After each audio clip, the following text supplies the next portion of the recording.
బీఆర్ఎస్లో జీవన్ రెడ్డి చేరిక బీఆర్ఎస్ చీలిక కారణమవడం అనేది ఈరోజు కనిపిస్తున్నది నాకు. ఎందుకంటే మొదటి నుంచి హరీష్ రావు జీవన్ రెడ్డి గారి చేరికను వ్యతిరేకిస్తున్నట్టుగా తెలుస్తుంది. ఎన్నోసార్లు హరీష్ రావుకి ఇష్టం లేకపోయినా కేటీఆర్ బతిలాడుకొని జీవన్ రెడ్డి ఇంటికి తీసుకుపోవడం లేదంటే కేసీఆర్ కాడికి తీసుకుపోవడం అనేది జరుగుతుంది. కానీ ఈరోజు జీవన్ రెడ్డి చేరిక రోజు ఎందుకు హరీష్ రావు రహస్యంగా ఢిల్లీకి బీజేపీ నాయకులతో వెళ్ళినట్టుగా ఒక అనుమానం ఉంది. ఈరోజు ఢిల్లీకి వెళ్ళింది దేనికోసం? బీజేపీ పార్టీ నాయకులతో కలిసి వెళ్ళిపోయినట్టుగా చర్చ జరుగుతున్నది.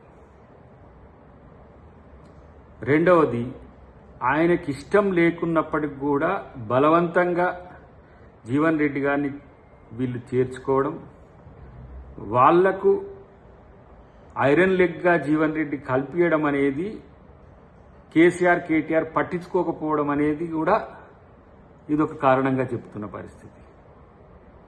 ఏడాది కాలం పాటు ఫామ్ హౌస్లోనే ఉన్న కేసీఆర్ తన రాజకీయ స్వార్థం కోసమో తన కొడుకు రాజకీయాల కోసమో ఇలా జీవన్ రెడ్డిని తెచ్చుకుంటుండు అనడానికి ఈరోజు వాళ్ళు చేరికను పెద్ద బ్రహ్మాండంగా క్రియేట్ చేసి ఒక ప్రయత్నం చేసినప్పటికీ కూడా ఇలా హరీష్ రావు అలక వెనుక లేదంటే హరీష్ రావు నారాజు వెనుక ఉన్న ఆంతర్యం ఏంటి?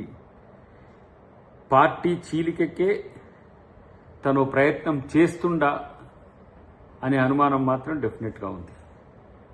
బీజేపీ నాయకులతో కలిసి వెళ్ళడం దేనికోసం అనేదానికి మరి బీఆర్ఎస్ శ్రేణులే లేకపోతే బీఆర్ఎస్ నాయకులే సమాధానం చెప్పాల్సిన అవసరం ఉంది. ఒకవైపు ఏమో కవిత తన ఇంట్లో నుంచి బయటికి వెళ్ళి ఒక కొత్త పార్టీని పెట్టుకొని హరీష్ రావుని టార్గెట్ చేస్తున్నది. ఇంకొక వైపు హరీష్ రావే బీఆర్ఎస్ నుంచి బయటికి వెళ్లాల్సిన పరిస్థితి జీవన్ రెడ్డి ద్వారా వచ్చిందనే ఒక ఫీలింగ్ కనబడుతున్నది. ఇలాంటి సంక్షోభ సంక్లిష్ట సమయంలో కేసీఆర్ తన రాజకీయ ప్రయోజనాన్ని జీవన్ రెడ్డిలో వెతుక్కోవడం అనేది ఏ విధంగా ఏమంటాము వాళ్ళకు వర్కౌట్ అయిద్దో కానీ డెఫినెట్గా జీవన్ రెడ్డి చేరిక బీఆర్ఎస్లో చీలిక కారణం. బీఆర్ఎస్లో ముసలానికి మూలం జీవన్ రెడ్డి కావడం అనేది ఎలా మనం ఆలోచించాల్సిన అవసరం. కాబట్టి ఇన్ని సంవత్సరాలు కాంగ్రెస్ పార్టీ యొక్క సేవల్ని తీసుకొని కాంగ్రెస్ పార్టీ అవకాశాలను తీసుకొని తన రాజకీయ స్వార్థం కోసం జీవన్ రెడ్డి బయటికి వెళ్ళడాన్ని బీఆర్ఎస్ నాయకులు కూడా ఆయన వస్తే ఐరన్ లెగ్ అనుకోవడం అనేది ఒక విచిత్రమైన పరిస్థితి. కాబట్టి ఏది ఏమైనా కాంగ్రెస్ ప్రభుత్వం కాంగ్రెస్ పార్టీ తెలంగాణ ప్రజల కోసం చేస్తున్న వాటిని చూసి వీళ్ళ కుట్రల్ని ప్రజలే తిప్పికొట్టే ప్రయత్నం చేస్తున్నది నా యొక్క అభిప్రాయం.